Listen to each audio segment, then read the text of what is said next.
Hello. ഇന്നത്തെ വ്ളോഗിനും ഇന്നത്തെ സ്പേസിനും ഒക്കെ ഒരു പ്രത്യേകതയുണ്ട് കേട്ടോ. ഇന്ന് ശിവഗിരി വ്ളോഗാണ്. ആ കാണുന്ന സരസ്വതി മണ്ഡപത്തിൽ വെച്ചാണ് ഞങ്ങൾ വിവാഹം കഴിക്കുന്നത്. അപ്പോൾ അവിടെ ഒന്ന് കണ്ട് തൊഴുതു. അതോടൊപ്പം അന്നത്തെ ആ ഒരു ദിവസവും ഞങ്ങളൊന്ന് റീക്രിയേറ്റ് ചെയ്തു ഞങ്ങളുടെ മെമ്മറീസിലൂടെ. അപ്പോൾ അതായത് ആ ഒരു സരസ്വതി മണ്ഡപത്തിൽ വെച്ച് വിവാഹം കഴിക്കുന്ന ഒരു സീനാണ് കേട്ടോ ഇപ്പോൾ കണ്ടുകൊണ്ടിരിക്കുന്നത്.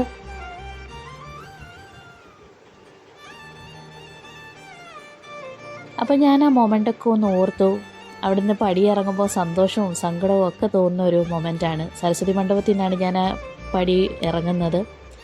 പിന്നെ എൻ്റെ ലൈഫിൻ്റെ ഒരു പുതിയ ചാപ്റ്റർ ഇവിടെ നിന്ന് തുടങ്ങിയെന്ന് തന്നെയാണ് എൻ്റെ ഒരു വിശ്വാസം. അപ്പോൾ അതുകൊണ്ട് തന്നെ ആ ഒരു സ്ഥലത്തൊക്കെ പോയി. പിന്നെ ഈ കാണുന്ന മരച്ചുവട്ടിലൊക്കെ നിന്ന് ഞങ്ങൾ അന്ന് കുറേ നേരം വർത്താനമൊക്കെ പറഞ്ഞിരുന്നു, വിവാഹമൊക്കെ കഴിഞ്ഞതിന് ശേഷം ഫോട്ടോഷൂട്ടും കാര്യങ്ങളൊക്കെ ആയിട്ട്. അപ്പോൾ ആ ഒരു സ്ഥലത്തൊക്കെ ഒന്ന് പോയി. പിന്നെ അതേപോലെ ആ കാണുന്ന മരം, അവിടെ നിന്നാണ് ഞങ്ങൾ ഒരുപാട് നേരം സംസാരിച്ചത് കല്യാണമൊക്കെ കഴിഞ്ഞിട്ട്. അപ്പോൾ ആ ഒരു സ്ഥലത്തൊക്കെ പോയി മെമ്മറീസൊക്കെ ഒന്ന് റീക്രിയേറ്റ് ചെയ്തു, ഫോട്ടോഷൂട്ടും കാര്യങ്ങളൊക്കെ ഒന്ന് ഓർത്തെടുത്തു. അപ്പോൾ അത്രയൊക്കെ ഉള്ളൂ. എല്ലാവർക്കും ഹാപ്പി ഡേ.